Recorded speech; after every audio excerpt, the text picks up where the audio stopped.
Hello. आज मैं आपको बताने जा रही हूँ FX फॉरएवर के बारे में, जहाँ पर आपको रोज़ाना फॉरेक्स के बेहतरीन सिग्नल्स मिलते हैं।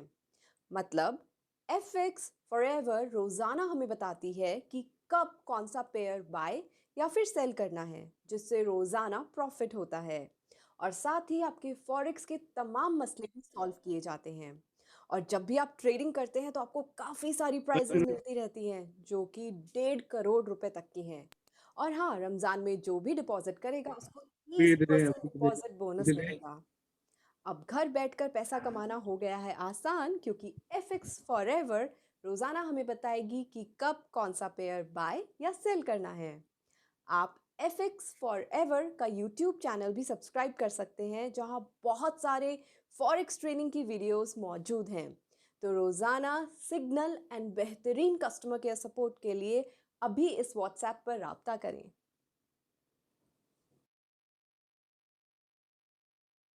हेलो। आज मैं आपको बताने जा रही हूँ FX फॉरएवर के बारे में, जहां पर आपको रोज़ाना फॉरेक्स के बेहतरीन सिग्नल्स मिलते हैं। मतलब FX फॉरएवर रोज़ाना हमें बताती है कि कब कौन सा पेयर बाय या फिर सेल करना है, जिससे रोज़ाना प्रॉफिट होता है। और साथ ही आपके फॉरेक्स के तमाम मसले भी सॉल्व किए जाते हैं। और जब भी आप ट्रेडिंग करते हैं तो आपको काफ़ी सारी प्राइजेस मिलती रहती हैं, जो कि 1.5 करोड़ रुपए तक की हैं। और हाँ, रमज़ान में जो भी डिपॉजिट करेगा उसको 30% डिपॉजिट बोनस मिलेगा। अब घर बैठकर पैसा कमाना हो गया है आसान, क्योंकि FX फॉरएवर रोज़ाना हमें बताएगी कि कब कौन सा पेयर बाय या सेल करना है। आप FX फॉरएवर का यूट्यूब चैनल भी सब्सक्राइब कर सकते हैं, जहां बहुत सारे फॉरेक्स ट्रेनिंग की वीडियोस मौजूद हैं। तो रोज़ाना सिग्नल एंड बेहतरीन कस्टमर केयर सपोर्ट के लिए अभी इस व्हाट्सएप पर राब्ता करें।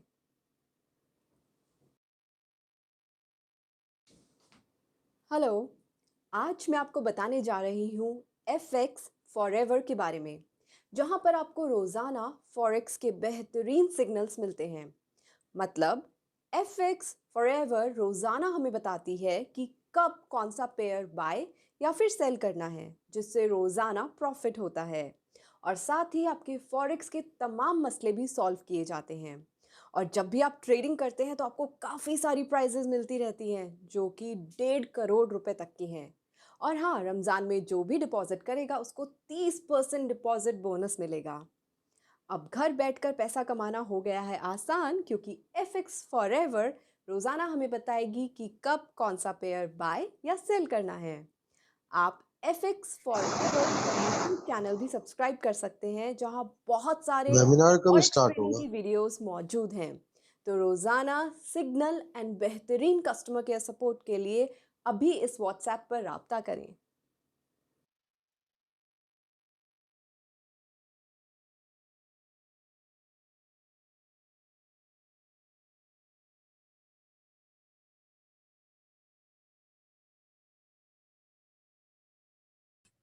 जी अस्सलाम वालेकुम, कैसे हैं आप सभी लोग? ठीक ठाक हैं? मिस्टर मरगूब आलम साहब, आपको आ रही है मेरी आवाज़ वगैरह? जी बिल्कुल। इसके भाई आपकी आवाज़ आ रही है मुझे। हेलो, अस्सलाम वालेकुम, आप लोग सुन सकते हैं मुझे?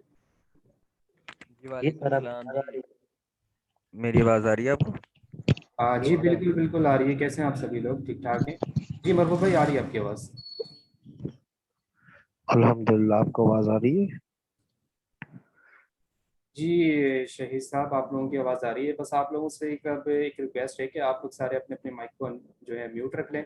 और मरगूब भाई, आपको जो है ना, मैंने होस्ट कर दिया वेबिनार, तो आप अपना सेशन को कंटिन्यू कर सकते हैं। बहुत शुक्रिया।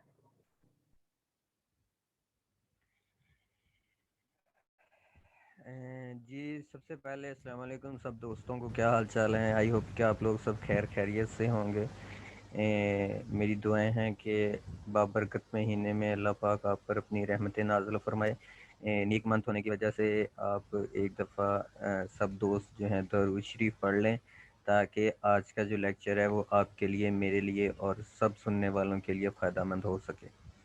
फिर हम इंशाल्लाह अपनी सेशन का बाकायदा आगाज़ करते हैं। अस्सलातु वस्सलामु अलैका या रसूलल्लाह व अला आलिका व सहाबिका। जी तो दोस्तों, आज मेरा नाम मोहम्मद मरगूब आलम है और मैं प्रो ट्रेडर की तरफ से आज बहुत ही इंटरेस्टिंग टॉपिक और बहुत सारी इम्पोर्टेंट चीज़ें लेकर आपके लिए हाज़िर हूँ, जिसमें एडवांस फंडामेंटल एनालिसिस के बारे में डिस्कस होगा और बहुत सारी चीज़ें जो हैं वो एडवांस में जाकर मैं एक्सप्लेन करने की कोशिश करूँगा, जो कि आपके लिए फ़ायदेमंद होंगी। और आई होप कि आज आप लोग बहुत कुछ नया सीखने वाले हैं। FX फॉरएवर के प्लेटफॉर्म से प्रो ट्रेडर की कोलैबोरेशन से ये वेबिनार जो आप लोगों के लिए पेश किया जा रहा है, जो कि फ्री ऑफ कॉस्ट है। आप लोग एंड पर इस पर फीडबैक लाजमी दिया करें और उसके साथ साथ सजेशन लाजमी दिया करें कि आपको किन टॉपिक्स की अंडरस्टैंडिंग नहीं हुई या किन टॉपिक्स पर आपको वेबिनार चाहिए, ताकि हमारी टीम जो है उन चीज़ों को नोट डाउन कर सके। इसके साथ साथ अगर मैं बात करूं प्रो ट्रेडर की, तो सबसे पहले मैं प्रो ट्रेडर ब्रांड का आपको थोड़ा सा इंट्रोडक्शन देना चाहूँगा। प्रो ट्रेडर ग्लोबल के नाम से हमारा एक ब्रांड है, जिसके फाउंडर हैं आमिर रज़ा साहब, जिनका आईटी फील्ड के अंदर 10 ईयर का एक्सपीरियंस है और इसके साथ साथ वो फॉरेक्स मार्केट के अंदर 7 ईयर से वो अपना सक्सेसफुल बिजनेस कर रहे हैं। इसके साथ साथ वो प्रो ट्रेडर ग्लोबल का एक ब्रांड रन कर रहे हैं। हमारे ब्रांड का बेसिकली जो मेथड है वो VS से है, वॉल्यूम स्प्रेड एनालिसिस, जिनमें वैक ऑफ मैथ टेक्निक्स आती हैं। इसके साथ साथ हमारे बहुत सारी एडवांस चीज़ें भी हैं, जिनको हम अपने एनालिसिस के अंदर यूज़ करके और अपनी एक डायरेक्शन बनाते हैं मार्केट के अंदर। आमिर रज़ा साहब के जो मेंटोर हैं, टीचर हैं, वो सर साजिद खान गौरी साहब हैं, जिनको बहुत सारे लोग जो हैं बाय नेम बाय फेस जानते हैं। तो आमिर रज़ा साहब उनके डायरेक्ट स्टूडेंट हैं और प्रो ट्रेडर ग्लोबल के फाउंडर हैं। इसके बाद डिस्क्लेमर की बात करें, आज का जो हमारा ये वेबिनार है, ये आपको सिर्फ तालीमी मकासद के लिए दिया जा रहा है। इसमें कोई भी आपको एडवाइस नहीं की जा रही कि आप नेशनल मार्केट के अंदर अपना जो है इन्वेस्टमेंट करें। फाइनेंशियल मार्केट के अंदर आपको अपनी इन्वेस्टमेंट करने के लिए अपने फाइनेंशियल एडवाइज़र से डिस्कस करना लाजमी है, क्योंकि ये एक समझ लेंगे बहता हुआ समंदर है, जिसके अंदर अगर आपको तैराकी नहीं आती तो आप जो हैं इसके अंदर ना ही कूदें तो बेहतर है। अगर आप कूदेंगे तो फिर आप इसमें अपनी जान भी लूज़ कर सकते हैं, लाइक एज अपना पैसा भी लूज़ कर सकते हैं। बहुत सारे लोग समझते हैं कि शायद यहाँ पर हम आएंगे और गैम्बलिंग के थ्रू पैसा बना लेंगे।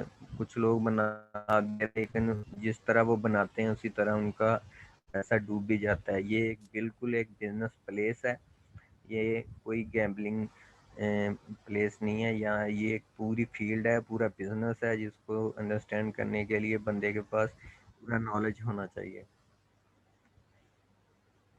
जी, तो अब हम आते हैं अपने टॉपिक्स की तरफ। सबसे पहले मैं आप लोगों को प्रीवियस जो हमारा सेशन हुआ था उसके अंदर मैंने काफ़ी चीज़ें डिटेल से डिस्कस की थी। सबसे पहले मैं आप लोगों को डिफ़ाइन करता हूँ, अगेन थोड़ा सा रिपीट करता हूँ कि फंडामेंटल एनालिसिस बेसिकली होते क्या हैं।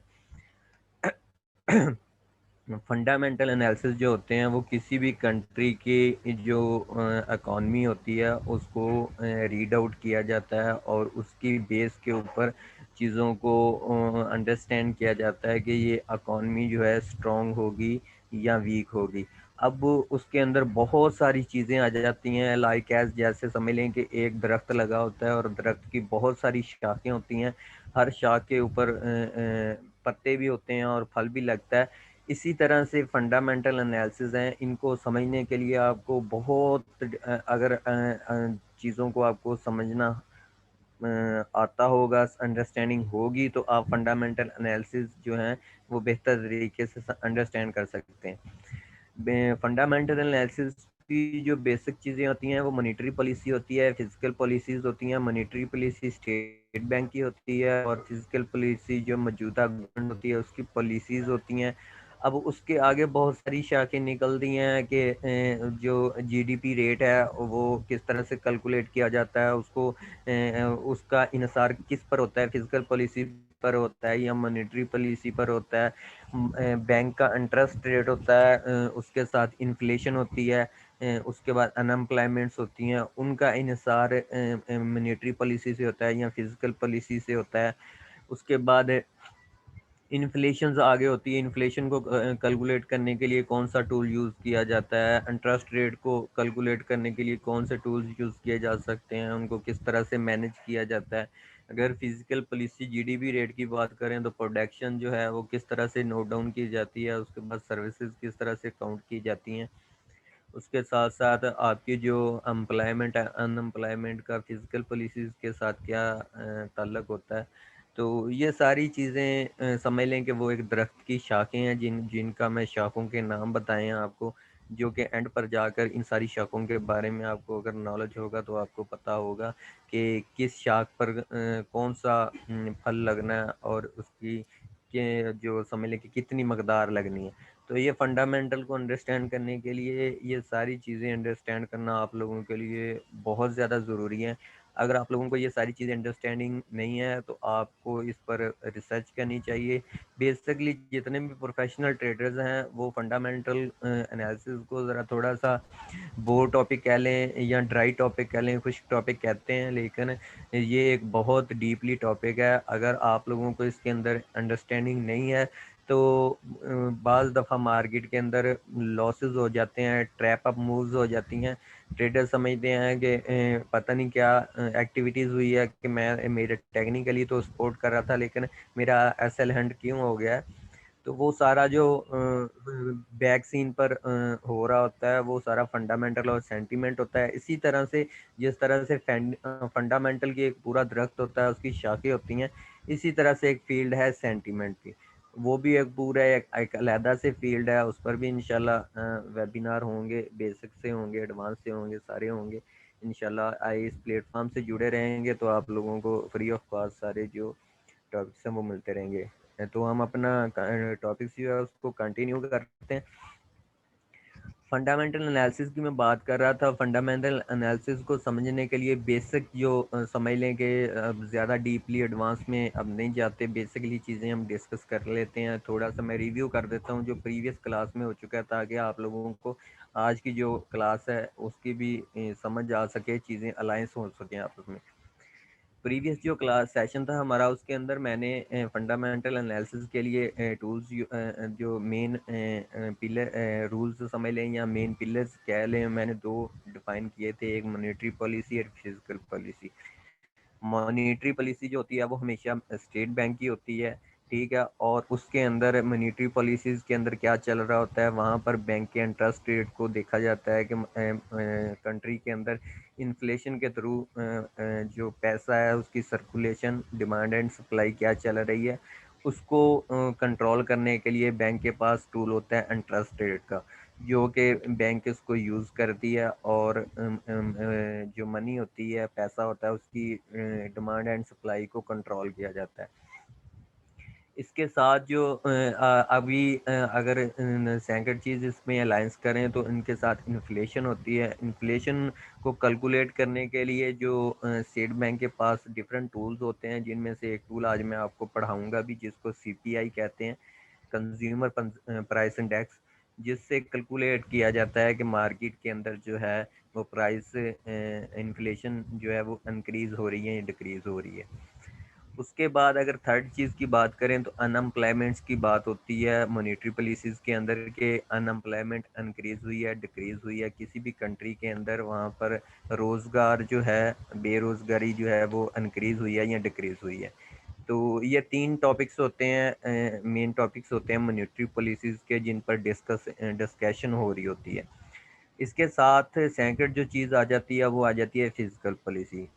फिजिकल पॉलिसी बेसिकली हर गवर्नमेंट की अपनी पॉलिसीज़ होती हैं, जैसा कि अगर मैं एग्जांपल दूं आपको, पाकिस्तान के अंदर तो जब भी कोई भी पॉलिटिकल पार्टी इक़्तिदार में आती है तो हर पॉलिटिकल पार्टीज़ के अपने मंशूर होते हैं, अपने जो हैं वो उनके रूल्स एंड रेगुलेशंस होते हैं कि उन्होंने किन रूल्स एंड रेगुलेशन के तहत अपना गवर्नमेंट को चलाना होता है। तो ये जो इनकी पॉलिसीज़ होती हैं हर गवर्नमेंट की, बेशक वो कोई भी पार्टी हो, ये उसकी फिजिकल पॉलिसीज़ कहलाती हैं। उसने आगे आके गवर्नमेंट में क्या पॉलिसीज़ अपनाई हैं, किस चीज़ों पर ज़्यादा वर्क किया जा रहा है, ये सारी उसकी जो है फिजिकल पॉलिसीज़ हैं। फिजिकल पॉलिसी में जो बेसिक चीज़ आ जाती है, जिसको बैकबोन का नाम दिया जाता है, वो जीडीपी रेट आता है कि जीडीपी रेट पर आपने किस तरह से वर्क करना होता है। किसी भी कंट्री का जीडीपी जो है वो किस तरह से इंक्रीज या डिक्रीज होता है, इन चीज़ों को कैलकुलेट किस तरह से किया जाता है। आगे इसकी भी आगे काफ़ी सारी शाखें आ जाती हैं। अगर जीडीपी रेट को आप कैलकुलेट करना शुरू करें तो इसमें बहुत सारी चीज़ें आ जाती हैं, जिनमें आपकी मैन्युफैक्चरिंग आ जाती है, डिफरेंट प्रोडक्शन आ जाती है, डिफरेंट प्रोडक्ट्स की या डिफरेंट चीज़ों की। उसके साथ साथ उसकी सर्विसेज आ जाती हैं। सर्विसेज के साथ साथ अगर हम बात करें तो एक्सपोर्ट आ जाती हैं, आपकी करंट वैल्यूज़ आ जाती है, आपके डेफिसिट्स आ जाते हैं। ये सारी चीज़ें कैलकुलेट होती हैं जीडीपी के अंदर। और जीडीपी जो है इसका डायरेक्ट रिलेशन होता है फंडामेंटल्स के साथ और मॉनेटरी पॉलिसीज़ के साथ। मॉनेटरी पॉलिसीज़ इन चीज़ों को सारी चीज़ों को कैलकुलेट करने के बाद ही मॉनेटरी पॉलिसीज़ जो है वो उसको रोल ओवर किया जाता है कि ये सारी चीज़ें पॉजिटिव साइन की तरफ जा रही हैं, नेगेटिव साइंस की तरफ जा रही हैं, कौन सी चीज़ पॉजिटिव साइड पर जा रही है, कौन सी चीज़ नेगेटिव साइड पर जा रही है। इन सारी चीज़ों को समझने के लिए आप लोगों को एक बहुत बड़ा सर्कल है, जिसको समझने के लिए समझने की ज़रूरत है। इस पर आप खुद भी रिसर्च कर सकते हैं। मैं 1 घंटे के वेबिनार के अंदर ये सारी चीज़ें आपको डीपली एक्सप्लेन नहीं कर सकता, क्योंकि ये बहुत बड़ा टॉपिक है। इनको डिस्कस करने के लिए बंदे को डिटेल के अंदर सारी चीज़ों की अंडरस्टैंडिंग होनी चाहिए। और ऐसा भी होता है कि आप चूँकि अंडरस्टैंड करने के लिए टाइम रिक्वायर्ड होता है स्टूडेंट्स को। तो अभी जैसा कि मैं हूँ, मुझे तो चीज़ें अंडरस्टैंडिंग है, मैं तो आपको फिंगर टिप्स पर सारी चीज़ें जो हैं वो कैलकुलेट करवा सकता हूँ। लेकिन आप लोगों के लिए तब तक कैलकुलेट करना मुश्किल है जब तक आप लोगों को ये सारी चीज़ें जो हैं इन पर ग्रिप नहीं होती। तो ये सारी चीज़ों को आप अंडरस्टैंड करें, अपने तौर पर रिसर्च करें। आज का वेबिनार जो है उसमें बेसिक चीज़ें मैं आप लोगों को बताऊँगा। आगे उनकी कितनी क्या चीज़ किस चीज़ पर डिपेंड करती है, इन चीज़ों पर आज सोशल मीडिया का दौर है। आपको गूगल पर हर चीज़ अवेलेबल हो सकती है। आप इस चीज़ों को सर्कुलेशन को समझने के लिए आप गूगल का सहारा ले सकते हैं, लेकिन बेसिक चीज़ें जो हैं वो मैं आपको बताऊंगा। तो ये था हमारा लास्ट जो हमने सेशन किया था, उसका सारा ओवरव्यू था। जिन स्टूडेंट्स ने वो हमारा सेशन लिया है उनको ये चीज़ें जो आज मैं करवाने जा रहा हूँ एडवांस में थोड़ा, वो चीज़ें जो हैं वो डीपली और अच्छी अंडरस्टैंडिंग होंगी।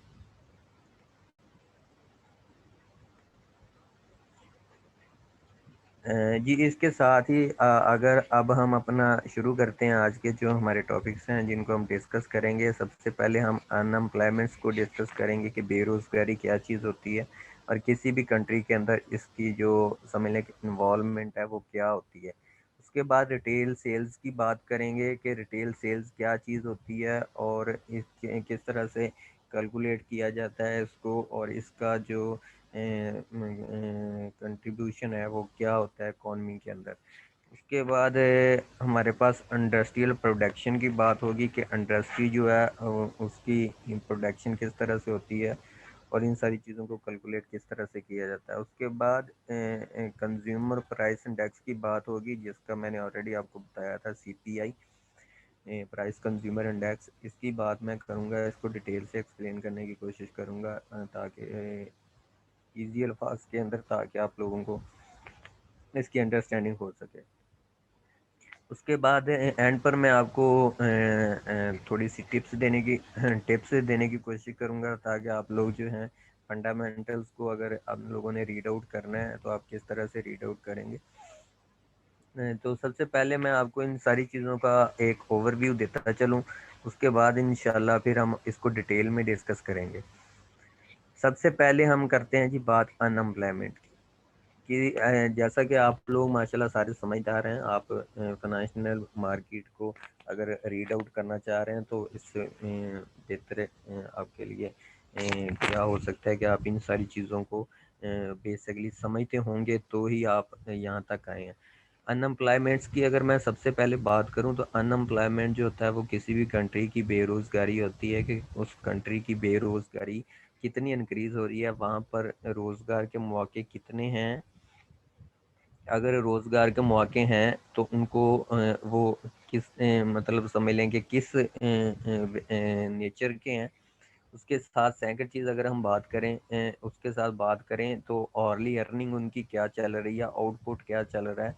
अगर साफ ज़ाहिर है कि अनएम्प्लॉयमेंट ज़्यादा है तो वहाँ की प्रोडक्शन जो है वो भी इतनी ज़्यादा नहीं होगी। प्रोडक्शन इंक्रीज़ करने के लिए आपको साफ ज़ाहिर एम्प्लॉयमेंट्स की ज़रूरत होती है। तो बेसिकली अगर अनएम्प्लॉयमेंट की हम बात करें तो अनएम्प्लॉयमेंट जो होता है वो किसी भी कंट्री की बेरोज़गारी होती है, जिसका मेन फैक्टर होता है डायरेक्ट जीडीपी पर रोल होता है, और डायरेक्ट इसका जो कंट्रोल होता है या इम्पैक्ट होता है वो डायरेक्ट मॉनेटरी पॉलिसी पर होता है। और मॉनेटरी पॉलिसी पर अगर इसका इम्पैक्ट होगा तो इसका डायरेक्ट जो है इम्पैक्ट जो है वो इकॉनमी पर होगा। ठीक है, मज़ीद इसको मैं आगे या फर्दर बाय फर्दर डिटेल से डिस्कस करूँगा आगे जाके, वहाँ पर और चीज़ें मैं ऐड करूँगा, एग्जांपल्स भी आपको देकर समझाने की कोशिश करूँगा। उसके बाद आ जाती है रिटेल सेल्स। रिटेल सेल्स की मैं आपको सिंपल सी एग्जांपल देता हूँ कि सपोज दैट के समझ लें कि पाकिस्तान के अंदर हम रह रहे हैं, तो मैं आपको पाकिस्तान की एग्जांपल पुट करता हूँ ताकि आप लोगों को क्लियरली ये चीज़ें जो हैं क्लियर हो जाएंगी। एक चीज़ है कोई भी समझ लें प्रोडक्ट ले लें, वो प्रोडक्ट फैक्ट्री के अंदर जो है वो प्रोड्यूस हो रही है। प्रोड्यूस होने के बाद उसको होलसेल डीलर्स को दिया जाता है, उनको बड़ी बड़ी जो मार्केट्स है वहाँ पर दिया जाता है। वहाँ से वो फिर बहुत सारे लोग बिजनेस करते हैं। एक चेन चल रही है हमारी जो उनको पता होगा। तो वहाँ से वो होलसेल डीलर से आगे फिर डिस्ट्रीब्यूटर्स जो होते हैं वो आगे उन्होंने सेल्स होती है। और एंड जो होता है जिसको रिटेल सेल्स कहते हैं, समझ लें कि जिनको रिटेल शॉप्स कहा जाता है, कि एंड पर जो हमें मार्केट के अंदर अगर करंट शुगर की बात हम कर लें तो शुगर पर केजी जो फिलहाल हमें मिल रही है वो रिटेल सेल है। ठीक है, जितने भी पर केजी मिल रही है। तो इसी तरह से, लेकिन अब उसमें सारे टैक्सेस इंक्लूडेड हैं, सारी जो आउटपुट इनपुट जितनी भी हैं वो इंक्लूडेड हैं रिटेल सेल्स के अंदर। वहाँ पर ऊपर से लेकर नीचे तक जितने भी टैक्स हैं वो ऑलरेडी पेड हो चुके हैं, सारी चीज़ें क्लियर हैं। तो वो चीज़ होती है जो रिटेल सेल्स होती है। उसके बाद इंडस्ट्रियल प्रोडक्शन की हम बात करते हैं। इंडस्ट्रियल प्रोडक्शन, जैसा कि आपको नाम से ही बिल्कुल क्लियर है कि इंडस्ट्री के अंदर जितनी प्रोडक्ट हो रही होती है, कोई भी चीज़ प्रोड्यूस हो रही होती है, उसकी क्वांटिटी, उसकी लेवल्स को कंट्री वाइज देखा जाता है कि कौन सी चीज़ कंट्री के अंदर कितनी लेवल की प्रोडक्शन हो रही है। तो साफ ज़ाहिर है इंडस्ट्री जितनी पाकिस्तान की अगर हम बात करें तो पाकिस्तान के अंदर जितनी इंडस्ट्रीज चल रही होगी, टेक्सटाइल की बात कर लें आप, या किसी भी डिफरेंट इंडस्ट्री की बात कर लें आप, वो जितनी प्रोडक्शन दे रही होगी वो कंट्री के लेवल के हिसाब से, टूल्स के हिसाब से गवर्नमेंट अपने टूल्स जो यूज़ करते हुए उसकी प्रोडक्शन जो है एस्टिमेट करती है कि ये हमारे पास, अगर टेक्सटाइल की बात करें तो हमारे पास टेक्सटाइल की कितनी प्रोडक्शन पर मंथ आ रही है, पर डे आ रही है, पर वीक आ रही है, और पर ईयर आ रही है। तो ये जो चीज़ होती है, ये चीज़ इंडस्ट्रियल प्रोडक्शन होती है, जिसका डायरेक्ट जो रिलेशन होता है वो जीडीपी के साथ होता है। साफ ज़ाहिर है इंडस्ट्रियल प्रोडक्शन का जीडीपी के साथ होता है रिलेशन। अगर जीडीपी के साथ इसका रिलेशन है तो इसका जो इनडायरेक्ट रिलेशन जो है वो अनएम्प्लॉयमेंट के साथ भी है। ठीक है, इसका डायरेक्ट रिलेशन जो है वो रिटेल सेल्स के साथ भी है। ठीक है, और इसके साथ साथ सेकंड चीज़ जो है, इसका इनडायरेक्टली रिलेशन जो है वो कंज्यूमर प्राइस इंडेक्स के साथ भी है, सीपीआई के साथ भी है। अब आ जाते हैं जी प्राइस कंज्यूमर इंडेक्स, सीपीआई क्या चीज़ होती है। सीपीआई बेसिकली जो है ये सेंट्रल बैंक के पास एक टूल होता है जिसको वो यूज़ करते हैं किसी भी कंट्री के अंदर इन्फ्लेशन को नोट करने के लिए।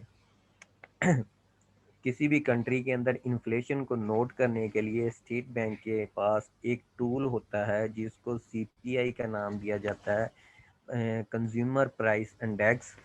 और इस इंडिकेटर के थ्रू जो स्टेट बैंक है वो कैलकुलेट कर रहा होता है कि मार्केट के अंदर इन्फ्लेशन इंक्रीज हो रही है या डिक्रीज हो रही है। अब ये जो सीपीआई जो है ना, ये इसमें ये एक अलहदा से टॉपिक है, मैं इसको आगे जाके थोड़ा सा आपको ओवरव्यू दूंगा, लेकिन ये एक बहुत डीपली टॉपिक है। इसके अंदर काफ़ी सारी चीज़ें आ जाती हैं जिन चीज़ों को देखा जाता है, लेकिन मैं आगे जाऊंगा इंशाल्लाह। तो मैं सिर्फ आपको ओवरव्यू दूंगा ताकि आप लोगों को पता चले कि कंज्यूमर प्राइस इंडेक्स बेसिकली होता क्या है। तो इस ये जो सम अप करूँ इसका मैं अगर, तो कंज्यूमर प्राइस इंडेक्स जो है ये स्टेट बैंक के पास एक टूल होता है जो कि इन्फ्लेशन को कैलकुलेट करने के लिए स्टेट बैंक जो है इसको यूज़ करता है। ये मंथ बाय मंथ भी यूज़ होता है, ये क्वार्टर बाय क्वार्टर भी यूज़ होता है, और इसके साथ साथ ये ईयर बाय ईयर भी यूज़ होता है।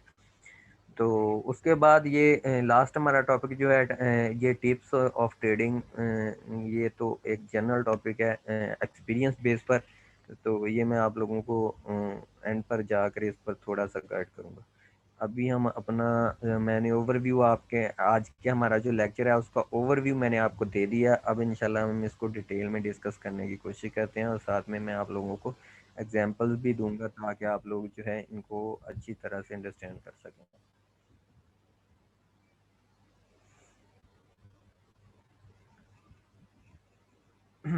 जी, हमारा पहला टॉपिक जो है अनएम्प्लॉयमेंट का है। बेसिकली यहाँ पर अगर ये चीज़ मैंने यहाँ पर नोट डाउन की हुई है, ये आप लोग देख सकते हैं कि यहाँ पर भी बेसिकली वही चीज़ दी जाती है कि ये बेसिकली ये एक रेट होता है, रेशियो होती है, परसेंटेज होती है पर्सन की, कि कितने लोग जो हैं वो काम के बिना मौजूद हैं सोसाइटी के अंदर, और वो ख्वाहिश रखते हैं कि हमें कोई जॉब मिले, हमें कोई सोर्स ऑफ इनकम जनरेट करने के लिए कोई सोर्स मिले।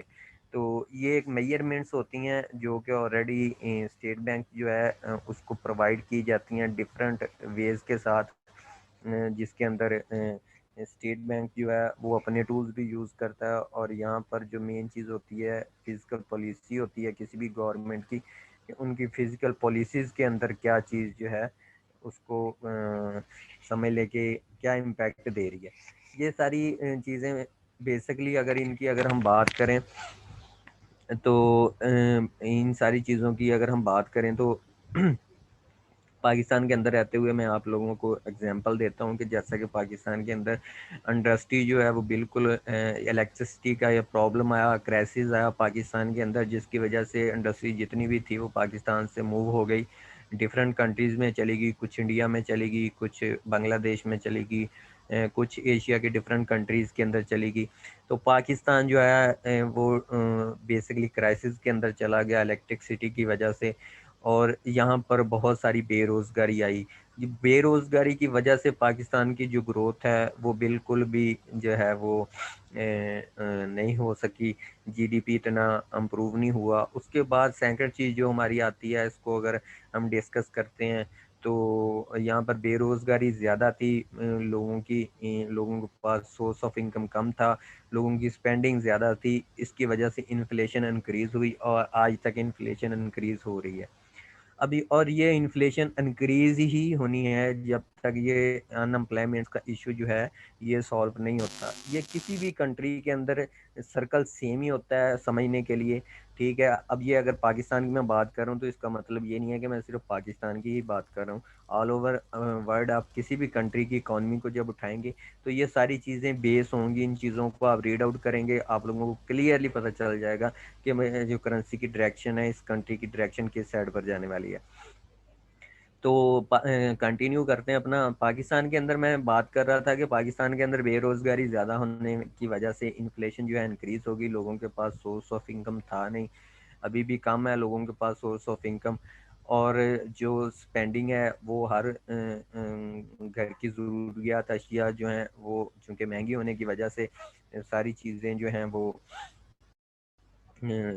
बंदे के बेसिक नीड्स होती हैं वो पूरी ना होने की वजह से जो है पाकिस्तान के अंदर काफ़ी सारा फाइनेंशियली जो क्राइसिस हैं वो आए हैं, जिनके अंदर पाकिस्तान ने बहुत ज़्यादा सर्वाइव किया है।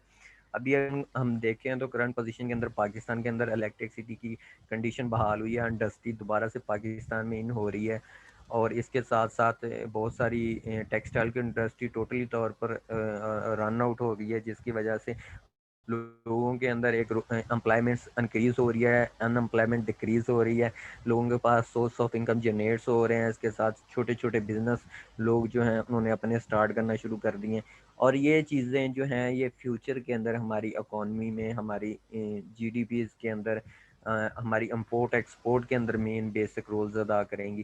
तो ये सारी चीज़ें जो हैं वो रोल अदा कर रही होती हैं। मैंने आप लोगों को बाकायदा पाकिस्तान के अंदर जो सर्कुलेशन चल रही है उसकी मैंने एग्जांपल्स दे के आप लोगों को मैंने एक्सप्लेन कर दिया कि बेसिकली अनएम्प्लॉयमेंट रेट क्या होता है। अच्छा, अब अगर हम इसको फॉरेक्स के लिहाज से देखें तो फॉरेक्स के अंदर दो तरह की न्यूज़ेस मूव कर रही होती हैं। एक होता है अनएम्प्लॉयमेंट का डाटा होता है, रेट होता है जिसको अनएम्प्लॉयमेंट रेट कहा जाता है, एक होता है अनएम्प्लॉयमेंट क्लेम। अच्छा, इनको मैं थोड़ा सा डिफाइन कर दूं ताकि आप लोगों को इसका भी समझने में थोड़ा सा आसानी हो जाए। बेसिकली अगर आप इनके वर्ड्स पर थोड़ा सा फोकस करेंगे तो आप लोग क्लियरली इस चीज़ को अंडरस्टैंड कर जाएंगे कि बेसिकली अनएम्प्लॉयमेंट रेट का मतलब ये है कि करंट बेरोजगारी कितनी चल रही है, करंट बेरोजगारी कितनी चल रही है, नंबर कितना है इस टाइम करंट खड़ा जो बेरोजगार का है। उसके अलावा कुछ डेली वेजेस की एम्प्लॉयमेंट्स होती हैं, कुछ एम्प्लॉयमेंट्स प्राइवेट बेसिस पर होती हैं, कुछ एम्प्लॉयमेंट्स डिफरेंट क्राइटेरियाज की वजह से लोग जो हैं अपना सोर्स ऑफ इनकम पर खड़े होते हैं, लेकिन कुछ उनकी परमानेंट जॉब नहीं होती। ठीक है, जो अनएम्प्लॉयमेंट क्लेम का डाटा आता है वो ये आता है कि प्रीवियस नंबर ये था, अब लोग जो हैं मजीद इंक्रीज हुए हैं या डिक्रीज हुए हैं, क्लेम कर रहे हैं। सपोज दैट कि मैं आपको एग्जांपल देता हूँ कि इस वीक का जो अनएम्प्लॉयमेंट रेट का डाटा है वो समझ लें कि 10 लोग बेरोजगार हैं। गवर्नमेंट ने अपने टूल्स यूज़ किए हैं, पॉलिसीज सारी जो यूज़ करने के बाद कैलकुलेट किया है कि ये ओवरऑल रेशियो अगर हम लगा रहे हैं तो 10% लोग जो हैं 100 में से वो बेरोजगार हैं। अब ये तो है नंबर आ गया। अब नेक्स्ट अगर चेंज डाटा आना है तो उस वो क्या चीज़ है, वो चीज़ है कि क्लेम कितने लोग कर रहे हैं डेली बेसिस पर, हॉर्ली बेसिस पर। बहुत सारे लोग जो हैं वो बेरोजगार हो रहे हैं, बहुत सारे लोगों को रोजगार मिल रहा है। तो क्लेम का मकसद ये है कि कितने लोग बेरोजगारी क्लेम कर रहे हैं, कितने लोग चाह रहे हैं कि हमें कोई अपॉर्चुनिटीज अवेल करे गवर्नमेंट, हम काम करना चाह रहे हैं, और रेट क्या है मौजूदा जो करंट रेट चल रहा है वो। अब ये दोनों चीज़ें जो है मैंने न्यूज़ के अंदर, ये दो न्यूज़ें चल रही होती हैं तो दोनों मैंने आप लोगों के साथ डिस्कस कर दी हैं आप लोगों की अंडरस्टैंडिंग के लिए। अब चलते हैं जी हम अपने नेक्स्ट टॉपिक पर। नेक्स्ट टॉपिक है जी हमारा रिटेल सेल का। रिटेल सेल के अंदर जैसा कि ऑलरेडी मैंने आप लोगों को पहले जो है एक चीज़ जो है डिफाइन कर दी थी कि रिटेल सेल बेसिकली क्या चीज़ होती है।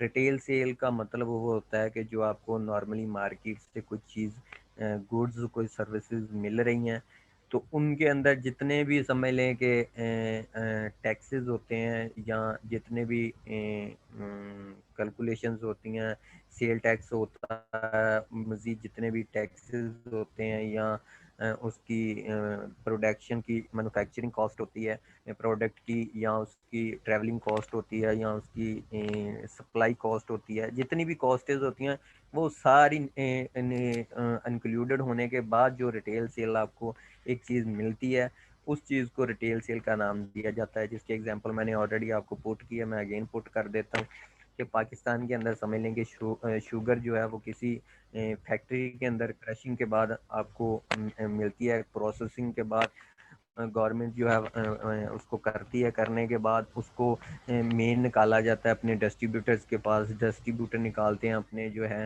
होलसेल डीलर्स के पास, होलसेल डीलर्स जो हैं उसको आगे से सप्लाई देते हैं लोकल शॉप्स के अंदर, मार्केट के अंदर। ये एक सर्कुलेशन बनी हुई है पाकिस्तान के अंदर। तो अब समझ लें कि सारे टैक्सेस, सारी सप्लाईज, मैन्युफैक्चरिंग कॉस्ट, सारी चीज़ें इंक्लूड करने के बाद हमें जो शुगर है वो पर केजी समझ लेंगे, फॉर एग्जांपल मैं आपको कह रहा हूँ कि 80 रुपीज़ पर केजी मिल रही है। तो ये जो 80 रुपीज़ पर केजी है ना, ये इसका रिटेल सेल का जो है ना, इसका रिटेल रेट है जो कि सारी चीज़ें इंक्लूड करने के बाद गवर्नमेंट के टैक्सेस ये वो हर चीज़ निकालने के बाद जो फिगर निकलता है, उस फिगर को जो है वो हम रिटेल सेल्स का नाम देते हैं। रिटेल सेल्स जो है इसको कैलकुलेट करने के लिए अगर हम समझ लें कि इंटरनेशनल लेवल या नेशनल लेवल पर पाकिस्तानी इकॉनमी को कैलकुलेट करने के लिए हम इसमें यूज़ करते हैं। तो बेसिकली ना मैं आगे जाके जब आपको सीपीआई पढ़ाऊँगा तो वहाँ पर मैं आप लोगों को पढ़ाऊँगा कि किन चीज़ों को किस तरह से कैलकुलेट किया जाता है। तो देन एंड पर जाकर ये रिटेल सेल्स ये वो हर सारी चीज़ें वहाँ पर कंज्यूम हो जाती हैं। अब डिफरेंट चीज़ें जो हैं, सारी चीज़ों को कैलकुलेट नहीं किया जा सकता कि रिटेल सेल पर शुगर किस रेट पर अवेलेबल है, उसके बाद ऑयल किस रेट पर अवेलेबल है।